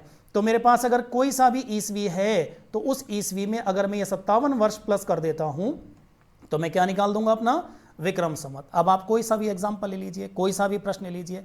मैं आपको एक प्रश्न यहाँ बता देता हूँ। एक प्रश्न यहाँ पर जैसे आरपीएससी एग्जाम में पूछा भी गया है, आरएस एग्जाम में पूछा गया था, उसमें पूछा गया था कि छप्पनिया अकाल किस वर्ष पड़ा? छप्पनिया अकाल किस वर्ष पड़ा?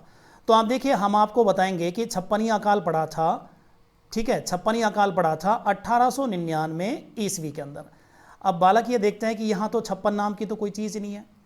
ठीक है, ये तो 1899 ईस्वी है।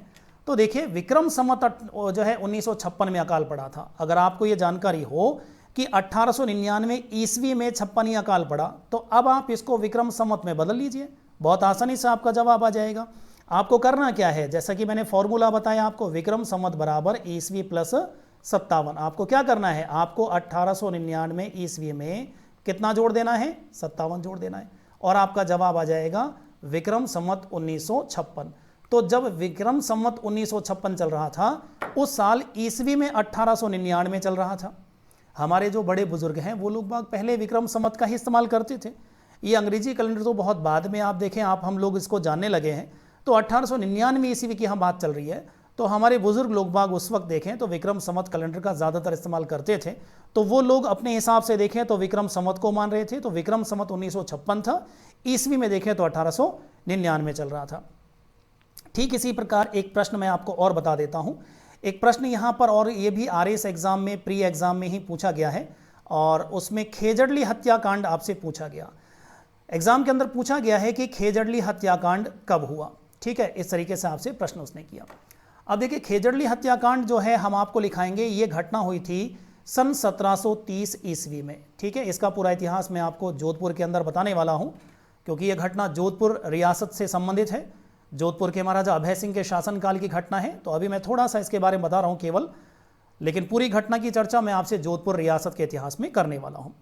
देखिए खेजड़ली हत्याकांड हुआ था 1730 ईस्वी में, लेकिन जब यह प्रश्न पूछा गया तो जो ऑप्शन थे वो सारे के सारे विक्रम संवत में दे रखे थे, ठीक है। अब आपको तो 1730 ईस्वी लिखा दिया गया। मान लीजिए ऑप्शन कुछ इस तरीके से आ जाए, पहला ऑप्शन मैंने आपको दिया 1730 विक्रम संवत, दूसरा ऑप्शन दिया मान लीजिए इस तरीके से 1870 विक्रम संवत, एक ऑप्शन मान लीजिए आपको दिया जाता है यहाँ पर 1787 विक्रम संवत, ठीक है। ये प्रश्न इस तरीके से आपसे पूछा जाए और आपको ऑप्शन दिया जाए। अब जनरली क्या होता है कि हम आपको, मैंने पहले ही कहा कि इतिहास में सारी घटनाओं को ईस्वी में लिखाने वाले हैं, ठीक है, और एग्जाम में उसने पूछ लिया किस में, विक्रम संवत में। तो एग्जाम में वैसे ही तनाव में बालक होता है, तो बालक क्या करता है, 1730 गुरुजी ने पढ़ाया था, चलो 1730 हो गया हमारा जवाब, जबकि पता चला तो ये हमारा जवाब गलत निकला, ठीक है। हमारा सही जवाब क्या होगा, हमारा सही जवाब होगा विक्रम संवत 1787। क्यों? क्योंकि मुझसे ईस्वी नहीं पूछ रहा वो, यहाँ देखिए वो विक्रम संवत में मुझे उसने ऑप्शन दिए हैं, तो विक्रम संवत में मुझे बदलना है, इस ईस्वी को मुझे किस में बदलना है, विक्रम संवत में। तो 1730 ईस्वी को विक्रम संवत में बदलने के लिए मुझे क्या करना है, मुझे इसमें 57 जोड़ देना है, और 57 जोड़ने के बाद मेरा जवाब आएगा 1787 विक्रम संवत। ये लीजिए। तो ध्यान रहे, ऐसी छोटी छोटी घटनाएं जब एग्जाम में आती हैं और आप कई बार छोटी छोटी जो है भूल कर जाते हैं, जल्दबाजी कर जाते हैं, ठीक है, तो ये ठीक नहीं है एग्जाम के लिए। तो आपको ध्यान रखना है कि ईस्वी को कैसे हम विक्रम संवत में बदलें। इसी प्रकार महाराणा प्रताप का जन्म जो है, इसके बारे में एक प्रश्न जो है एक बालक ने मुझसे पूछा, ठीक है, कि साहब महाराणा प्रताप का जन्म जो है कब हुआ। तो अब यहाँ पे देखिए महाराणा प्रताप का जो जन्म है, वैसे तो 9 मई 1540 को इनका जन्म होता है, लेकिन उसमें जो बालक प्रश्न कर रहा था उसके जो ऑप्शन थे विक्रम संवत में दे रखे थे। तो बहुत सीधा सा है, हमें मालूम है कि महाराणा प्रताप का जन्म 1540 ईस्वी में हुआ। अब इस ईस्वी को मुझे विक्रम संवत में बदलना है, तो मुझे क्या करना है, मुझे इसमें केवल मात्र 57 जोड़ देना है। तो मेरा जवाब हो जाएगा विक्रम संवत 1597, ठीक है। तो इंग्लिश कैलेंडर में तो 1540 में उनका जन्म हुआ, हमारे विक्रम संवत में चलें तो 1597 विक्रम संवत में महाराणा प्रताप का जन्म होगा, ठीक है। चलिए, तो इस तरीके से कोई भी ईस्वी आ जाए बहुत ही आसानी के साथ आप उसको विक्रम संवत में बदल सकते हैं, ठीक है। चलिए आगे बढ़ते हैं, आगे चलते हैं, और मैं आपको अगला यहाँ पर एक और कैलेंडर पढ़ाने वाला हूँ शक संवत। देखिए जरा, ये जो शक संवत है इसमें भी काफ़ी सारे प्रश्न आते हैं, हमें कई बार पूछे गए हैं, हमसे सवाल पूछा गया है, आपको ईस्वी दिया गया और ईस्वी देकर आपसे शक संवत निकलवाया गया। 2006 का 7 का लगभग जो है, हाँ शायद 2006 का थर्ड ग्रेड का पेपर था, उसमें एक प्रश्न आया, कहता है यदि वर्तमान में 2006 ईस्वी चल रहा है तो शक संवत क्या चल रहा है। तो इस तरीके से आपसे प्रश्न पूछा गया। चलिए इसका जवाब भी मैं आपको बताता हूँ। चलिए पहले इसके पहले मैं आपको कुछ जानकारी दे देता हूँ शक संवत के बारे में। इस कैलेंडर की शुरुआत हुई थी 78 ईस्वी में, कुषाण वंश के शासक कनिष्क ने इसकी शुरुआत की थी, ठीक है। कब शुरुआत हुई है, 78 ईस्वी में, यानी ईसा के जन्म के 78 साल बाद इस कैलेंडर की शुरुआत हुई है, ठीक। कुषाण वंश के शासक कनिष्क, इन्होंने इसकी शुरुआत की। यहाँ पे देखिए कुषाण वंश के शासक हैं कनिष्क, ये वही शासक है जिन्होंने सन 78 ईस्वी में कुंडलवन कश्मीर में चौथी बौद्ध संगीति का भी आयोजन करवाया था, ठीक है। तो कुछ लोग इतिहासकारों का ये मानना है कि इन्होंने चौथी बौद्ध संगीति का आयोजन करवाया, इसी उपलक्ष्य में शक संवत शुरू किया। लेकिन ज़्यादातर इतिहासकारों की मान्यता यह है कि शक हमलावर जो जाति है उनके हमले को इन्होंने विफल किया, उनको बुरी तरह से परास्त किया, इस अवसर पर इन्होंने शक संवत की शुरुआत की, ठीक। चलिए उसके बाद देखें तो यह सूर्य पर आधारित कैलेंडर है। जैसे विक्रम संवत में देखिए गणना चंद्रमा सूर्य दोनों पे होती है, ठीक है, लेकिन यहाँ केवल सूर्य पर आधारित कैलेंडर होगा। और दूसरी अगर हम बात करें तो इस कैलेंडर को राष्ट्रीय कैलेंडर का दर्जा मिल चुका है। ये सवाल बहुत बार एग्जाम में पूछा जाता है। 22 मार्च 1957 के दिन भारत सरकार द्वारा इसे राष्ट्रीय कैलेंडर के रूप में अपनाया गया। बहुत सीधा सवाल है, भारत का राष्ट्रीय पंचांग कौन सा है, तो राष्ट्रीय पंचांग कह दीजिए, कैलेंडर कह दीजिए, वो है हमारा शक संवत, ठीक है। चलिए उसके बाद आगे बढ़ते हैं। इस कैलेंडर के अनुसार वर्ष का जो पहला दिन होता है वो क्या होता है? देखिए, इसमें पहला दिन होता है 22 मार्च, यानी जब ग्रिगोरियन कैलेंडर के अंदर 22 मार्च होता है, ठीक है, उस दिन हमारे शक संवत में साल का पहला दिन होता है और वो होता है चैत्र एकम। ध्यान रहे, एक चीज़ मैं आपको बता देता हूं और मैं आगे इस चीज़ को पहले चलिए मैं बता ही देता हूं। इस कैलेंडर के अनुसार वर्ष का पहला महीना चैत्र और अंतिम महीना फाल्गुन होता है, यानी महीनों के नाम यहाँ पे सेम रहेंगे। ध्यान रहे, विक्रम संवत में जो महीनों के नाम मैंने आपको बताए बिल्कुल वही नाम यहाँ पर शक संवत में रहने वाले हैं। महीनों के नाम बदलेंगे नहीं, पूरे वही है, लेकिन फर्क सिर्फ इतना है कि वहां पर आप देखें, वहां पर दो पक्ष चलते हैं कृष्ण शुक्ल, यहाँ पे ऐसा नहीं है। यहाँ चैत्र 1 से लेकर चैत्र 30 तक सीधे गिनती चलती है। ठीक, अब आप देखेंगे यहाँ पर जिस दिन हमारे अंग्रेजी कैलेंडर में 22 मार्च होता है उस दिन यहाँ पर चैत्र महीने की पहली तारीख होती है, यानी अंग्रेजी कैलेंडर में नव वर्ष होता है 1 जनवरी। ठीक है, विक्रम संवत में साल का पहला दिन मैंने आपको बताया वो होता है चैत्र शुक्ल प्रतिपदा, चैत्र शुक्ल एकम। ठीक इसी तरीके से अगर हम शक संवत की बात करें तो शक संवत में वर्ष का जो पहला दिन होगा वो होगा चैत्र महीने की पहली तारीख, चैत्र एकम। लेकिन इसी दिन अंग्रेजी कैलेंडर से अगर आप इसकी तुलना करें तो उस दिन अंग्रेजी कैलेंडर में होता है 22 मार्च।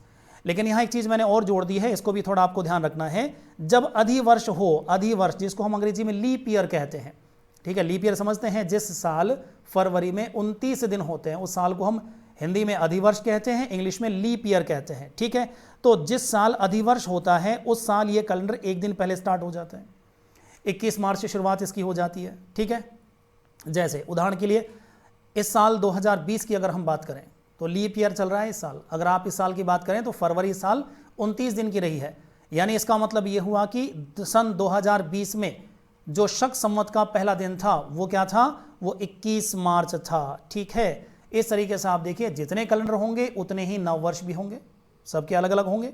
चलिए इसके बाद देखिए अगला, तो यहाँ शक संवत के अंदर इसका फॉर्मूला हम कैसे निकालते हैं? इसका फॉर्मूला बहुत सीधा सा है, शक संवत बराबर ईस्वी माइनस 78। मैंने 78 क्यों लगाया, माइनस 78 क्यों लगाया? ठीक है, इसको चलिए मैं आपको बता देता हूँ। इसका फॉर्मूला देखिए, माइनस 78 हमने क्यों निकाला है, देखिए ज़रा यहाँ पे इसका फॉर्मूला कैसे तैयार हुआ है, इसको समझ लीजिए। चलिए देखिए देखिए, मैंने कहा आपसे कि आज 2020 ईस्वी चल रहा है। ठीक है, जैसा कि मैंने कहा आज चल रहा है 2020 ईस्वी, तो मैंने कहा था 2020 ईस्वी चल रहा है तो ये गिनती कभी 1 से शुरू हुई और हमने यहाँ पर मान लिया था 1। ठीक है, चलिए हम यहाँ पर 1 मान लेते हैं, ये हमारा 1 हो गया। और चलिए इसको थोड़ा सा मैं और बड़ा कर लेता हूँ, चलिए ताकि आपको सुविधा हो जाए। देखिए ज़रा, ये 2020 ईस्वी यहाँ पे चल रहा है। हम थोड़ा सा पीछे चलते हैं इतिहास में और मैंने कहा कि यहाँ पे ईसा मसीह का जन्म हुआ, इसको हम सन 1 मान लेते हैं। ठीक है, सन 1 के बाद आया 2 आया, 3 आया, 4 आया, इस तरीके से 5 आया। यहीं पर हम आगे बढ़े तो यहाँ पर 78 ईस्वी में इस जगह पर 78 AD में लिख सकता हूँ इसको, जैसा कि मैंने कहा ईस्वी को हम AD भी कह सकते हैं। ठीक है, तो यहाँ पर इस कैलेंडर की शुरुआत हुई। तो देखिए ईसा मसीह के जन्म से लेकर 2020 तक ये जितने भी वर्ष हैं इन तमाम वर्षों को हमने क्या नाम दिया है, ईस्वी। आप इनको AD भी कह सकते हैं। ठीक है, और हमारा जब बात आती है शक संवत की, तो शक संवत की शुरुआत कहाँ से हुई है, यहाँ से 78 ईस्वी से।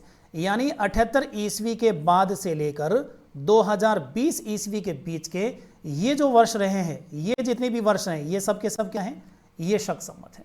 ध्यान रहे, शक संवत के अंदर जो वर्ष होते हैं आप इनको किस रूप में लिख सकते हैं, आप इनको लिख सकते हैं शाके।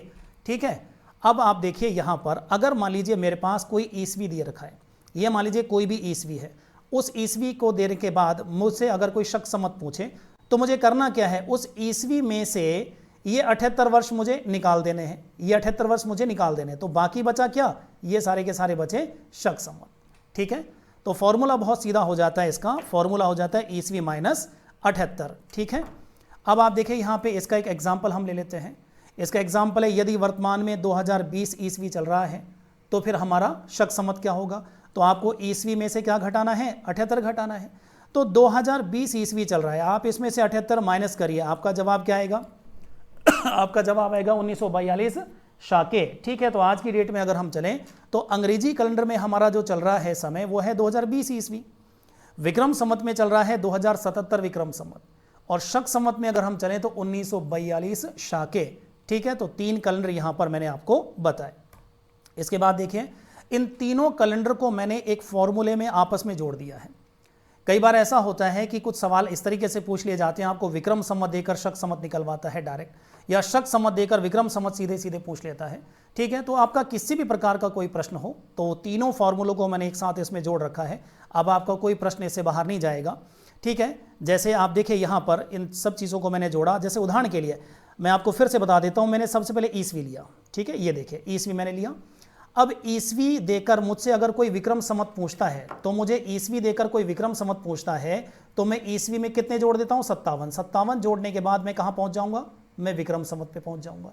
यानी मुझे ईस्वी में 57 जोड़ना है, विक्रम संवत बन गया। और अगर मान लीजिए कोई मुझसे विक्रम संवत देकर ईस्वी पूछता है, तो फिर मैं क्या करता हूँ? विक्रम संवत देकर ईस्वी पूछेगा तो मैं विक्रम संवत में से 57 घटा दूंगा।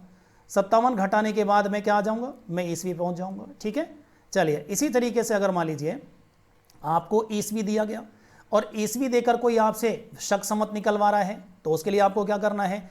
आपको ईस्वी में से 78 घटा देना है। ईस्वी में से अगर आप 78 घटा देते हैं तो आपका क्या निकल जाएगा? शक संवत, जैसा कि मैंने अभी बताया आपको। लेकिन मान लीजिए अगर आपको शक संवत दे दे और शक संवत देकर फिर आपसे कोई ईस्वी पूछे, तो ठीक है, उल्टा आपको क्या करना है? आपको इसमें 78 जोड़ देना है। तो 78 जोड़ने के बाद क्या बन जाएगा? आपका ईस्वी बन जाएगा। ठीक है चलिए, लेकिन अब मान लीजिए आपको एक प्रश्न दिया जाता है, मैं आपको एक एग्जाम्पल देता हूँ। 2012 पुलिस सब इंस्पेक्टर के पेपर में क्वेश्चन पूछा गया। कहता है कि यदि वर्तमान में 2068 विक्रम संवत चल रहा है तो बताएं शक संवत क्या होगा। ठीक है, उसने इस प्रकार का हमसे सवाल किया। कहता है यदि वर्तमान में 2068 विक्रम संवत चल रहा है तो बताएं शक संवत क्या होगा। ठीक है, देखिए इस प्रकार उसने हमसे प्रश्न किया। अब देखिए इस प्रश्न का जवाब आप कैसे देंगे, देखिए जरा। चलिए इनको मैं थोड़ा साफ लिख देता हूं वापस। देखिए सवाल हमारा था, यदि वर्तमान में 2068 विक्रम संवत चल रहा है तो शक संवत बताइए। इस प्रकार आपसे प्रश्न पूछा गया। ठीक है, अब देखिए आपको यहां पे विक्रम संवत दिया गया इस प्रश्न में, और विक्रम संवत देकर उसने सीधे आपसे क्या पूछा है? सीधे आपसे उसने शक संवत निकलवाया है। अगर ऐसा प्रश्न आता है तो आपको करना क्या है? वैसे तो एक तरीका ये था कि आप विक्रम संवत में से पहले 57 घटाते, 57 घटाने के बाद आप ईस्वी पहुंच जाते, फिर आप उस ईस्वी में से फिर 78 घटाते और आप शक संवत पे पहुंच जाते। लेकिन हम एक काम कर सकते हैं ना, 57 पहले घटाते, 78 बाद में घटाते। तो एक काम करते हैं, 57 78 दोनों का जोड़ होता है 135। तो एक काम करते हैं, विक्रम संवत में से सीधे 135 घटा देते हैं। तो विक्रम संवत देकर अगर आपसे शक संवत पूछ रहा है तो विक्रम संवत में से 135 घटा दीजिए, और 135 घटाने के बाद आप सीधे सीधे कहाँ पहुँच गए? आप शक संवत पहुँच गए। इसी प्रकार अगर आपसे कोई प्रश्न करता है शक संवत देकर, मान लीजिए आपको शक संवत दे दिया, शक संवत देकर आपसे विक्रम संवत पूछ रहा है। ठीक है, तो फिर इसका जवाब क्या होगा? फिर आप क्या कर सकते हैं? शक संवत में सीधे सीधे 135 प्लस करके आप कहाँ पहुँच जाएंगे? आप विक्रम संवत पर पहुँच जाएंगे। ठीक है, इस प्रकार बहुत ही आसानी के साथ आप यहाँ पे जवाब निकाल पाएंगे। जैसे इस प्रश्न की बात कर लेते हैं, 2068 विक्रम संवत आपसे उसने पूछा। कहता है कि यदि वर्तमान में 2068 विक्रम संवत चल रहा है तो बताएं शक संवत क्या होगा। ठीक है, तो देखिए जरा इस सवाल का जवाब आप कैसे निकालेंगे। तो इसमें देखिए आप सॉरी, सबसे पहले देखिए आप यहाँ पे विक्रम संवत हमें दिया, विक्रम संवत में से उसने पूछा शक संवत पूछा, तो विक्रम संवत से शक संवत पे जाने के लिए मैंने कहा आपको 135 घटाना है। तो आप 2068 में से सीधे सीधे 135 माइनस कर दीजिए। 135 माइनस करने के बाद आपका जो जवाब आ जाएगा, ये आ जाएगा आपका जो है 1933 शाके। ठीक है, 1933 शाके। इस तरीके से देखें आप लोग बाग, तो यहाँ पर ये हमारा जवाब होगा। ठीक है, तो इस तरीके से आप सीधे सीधे 135 घटा कर आ सकते हैं। अगर शक संवत है तो 135 जोड़कर सीधे सीधे विक्रम संवत पे जा सकते हैं। ठीक है, चलिए तो देखिए जरा यहाँ पर ये आपको मैंने अभी 3 कैलेंडर बताए। एक पहला ग्रेगोरियन कैलेंडर मैंने आपको बताया था, फिर आपको विक्रम संवत मैंने पढ़ाया, अब शक संवत मैंने पढ़ाया। इन तीनों कैलेंडर को मैंने एक फॉर्मूले में जोड़ दिया है। अगर इस प्रकार का कोई प्रश्न आता है तो बहुत ही आसानी के साथ आप यहाँ पर इसको दे पाएंगे इसका जवाब। चलिए आगे बढ़ते हैं। आगे चलकर मैं एक चौथा और अंतिम कैलेंडर आपको एक और समझा देता हूँ। ये जो चौथा और अंतिम हमारा जो कैलेंडर होगा ये होगा हिजरी संवत। देखिए ज़रा, सबसे पहले एक चीज़ देख लेते हैं, हिजरी संवत। हिजरी संवत को मुस्लिम संवत भी कहते हैं। जिस प्रकार तमाम हिंदू त्यौहार विक्रम संवत पर आधारित होते हैं, ठीक इसी प्रकार तमाम मुस्लिम त्यौहार हिजरी संवत पर आधारित होते हैं। तो पहला प्रश्न जो है वो यहाँ पर ये बन जाता है कि हिजरी संवत, इसका नाम हिजरी क्यों पड़ता है। ठीक है, चलिए तो पहले इसकी बात कर लेते हैं, इसको हिजरी संवत अपन क्यों कहते हैं।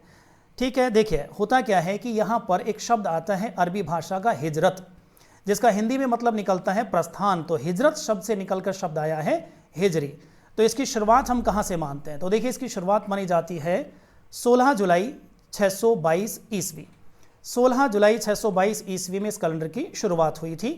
यह चंद्रमा पर आधारित कैलेंडर है, इसमें जितनी भी तिथियां होंगी वो सब चंद्रमा पर आधारित होंगी। ठीक है, तमाम मुस्लिम त्यौहार हैं वो चंद्रमा पर आधारित होते हैं, इसलिए समस्त मुस्लिम त्यौहार इस पर आधारित होने के कारण इसको मुस्लिम संवत भी हम कह देते हैं। इस कैलेंडर के अनुसार कुछ महीनों के नाम हैं, उन महीनों के नाम पूछे जाते हैं एग्जाम में, पुलिस कांस्टेबल में पूछा भी गया है। पहला महीना कौन सा है, तो मुहर्रम पहला महीना है। ठीक है, एग्जाम में पूछा जाता है, बहुत महत्वपूर्ण है। वैसे तो सारे महीने आपको रटने की जरूरत नहीं है, मैं जिनको टिक कर रहा हूँ आप केवल उन्हीं महीनों को ध्यान रखें। मुहर्रम महीना थोड़ा काम का है, क्योंकि मुहर्रम महीने की 10वीं तारीख को मुहर्रम का जुलूस निकाले जाते हैं, ताजिया मनाया जाता है, तो त्यौहार होने की वजह से महत्वपूर्ण है मुहर्रम महीना। ठीक है, तो पहला महीना मुहर्रम हो गया अपना। इसके बाद देखें दूसरा महीना हमारा सफ़र कहलाता है, तीसरा महीना रबी उल अव्वल कहलाता है। ये महीना भी हमारा महत्वपूर्ण है, काम का है, क्योंकि इस तीसरे महीने के अंदर 12वीं तारीख, रबी उल अव्वल महीने की 12वीं जो तारीख है, इस दिन एक त्यौहार मनाया जाता है जिसे ईद ए मिलाद उन नबी आमतौर पे बोला जाता है। ठीक है, 12 वफ़ात अपन इसको कहते हैं, पैगंबर मोहम्मद साहब का ये जन्मदिन और उनकी पुण्यतिथि दोनों चीज़ें यहाँ मनाई जाती हैं। उनका जन्म का दिन और मृत्यु का दिन यही रहा है, रबी उल अव्वल महीने की 12वीं तारीख, इसलिए यह त्यौहार मनाया जाता है। चौथा महीना है रबी उल सानी। ठीक है, इसमें कोई महत्वपूर्ण चीज़ नहीं है। पाँचवा जुमादी उल अव्वल है, छठा जुमादी उल सानी है। सातवां बहुत महत्वपूर्ण महीना है रज्जब का, क्योंकि अजमेर में हमारे ख्वाजा मोइनुद्दीन चिश्ती की जो दरगाह है, इस दरगाह पर 1 रज्जब से 6 रज्जब तक हमारा उर्स लगता है, इस वजह से ये महीना बहुत महत्वपूर्ण है एग्ज़ाम की दृष्टि से। रजब के बाद शाबान का महीना आता है। देखिए शाबान का जो महीना है ये भी बहुत महत्वपूर्ण है। ठीक है, जब मुस्लिम त्यौहार की हम बात करेंगे तो शाबान महीने की जो 14वीं तारीख होती है, वैसे देखा जाए तो 14वीं तारीख की जो रात होती है उस दिन एक जो है मनाया जाता है यहाँ पे, जिसको लोग बाग शब बारात कहते हैं, त्यौहार मनाया जाता है। लोग पूरी रात जगकर अपने ईश्वर की इबादत करते हैं, प्रार्थना करते हैं, तो इसलिए शाबान का महीना महत्वपूर्ण है। 9वां महीना भी महत्वपूर्ण है, रमज़ान का महीना। लोग इसमें 30 दिन अपने रोज़े रखते हैं, व्रत रखते हैं, इस वजह से ये महत्वपूर्ण है।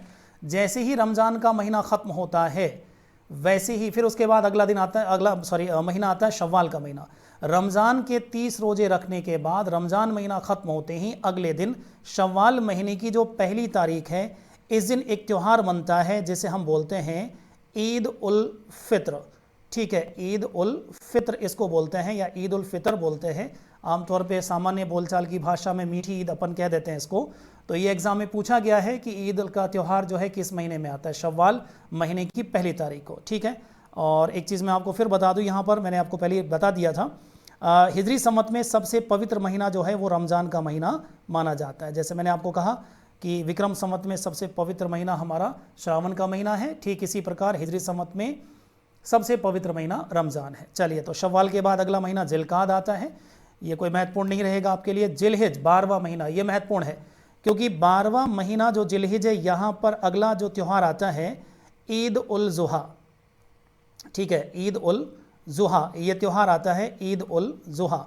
आमतौर पे सामान्य बोलचाल की भाषा में बकरीद भी इसको कहते हैं। ठीक है, तो ये जो त्यौहार है ईद उल जुहा, ये आपसे पूछा जाता है कि किस महीने में इसको जो है मनाया जाता है, तो आपको ध्यान रखना है, इसका जो जवाब होगा हमारा वो होगा ठीक जिलहिज महीना। इस प्रकार देखें यहाँ पे तो हिजरी सम्मत के अंदर ये आपके 12 महीने हो गए हैं।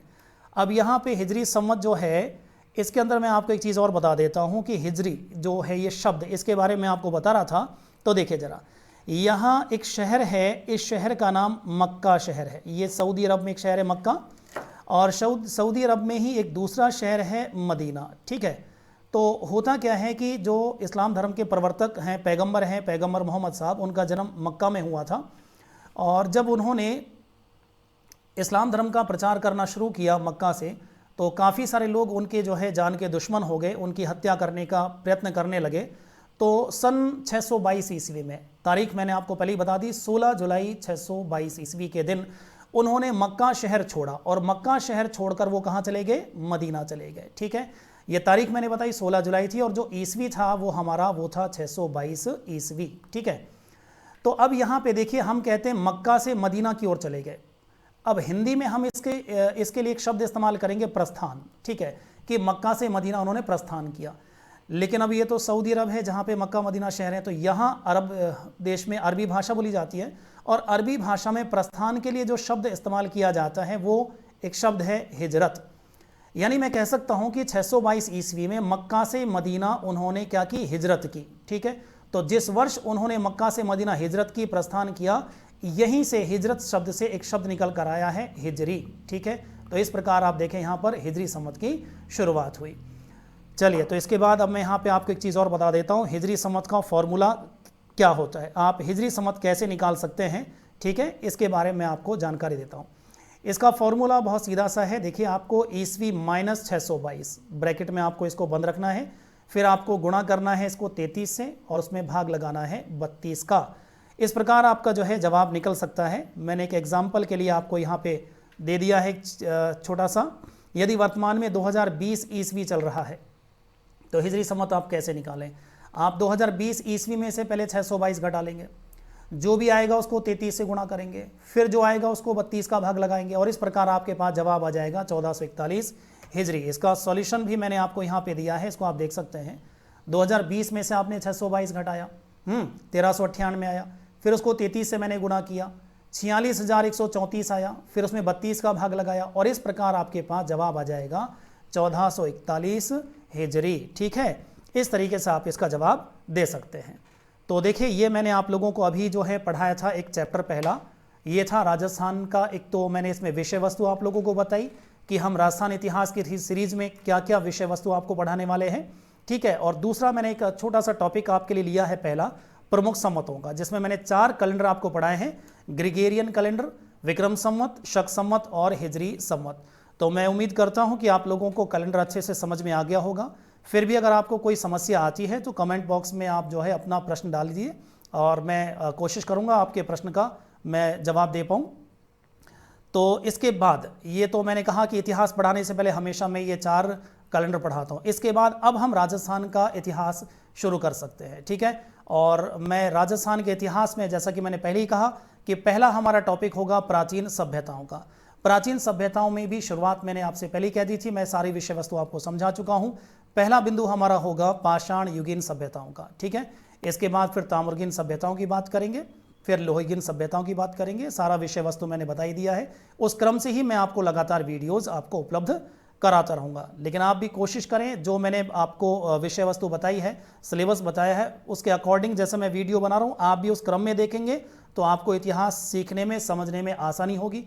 अगर आप उल्टा पुल्टा करके देखेंगे, ठीक है, सारा, तो फिर मैंने कहा था आपको बहुत समस्या आ सकती है। चलिए, तो आज के लिए इतना ही काफ़ी है, अगले लेसन में मिलते हैं, तब तक के लिए जय हिंद, जय भारत।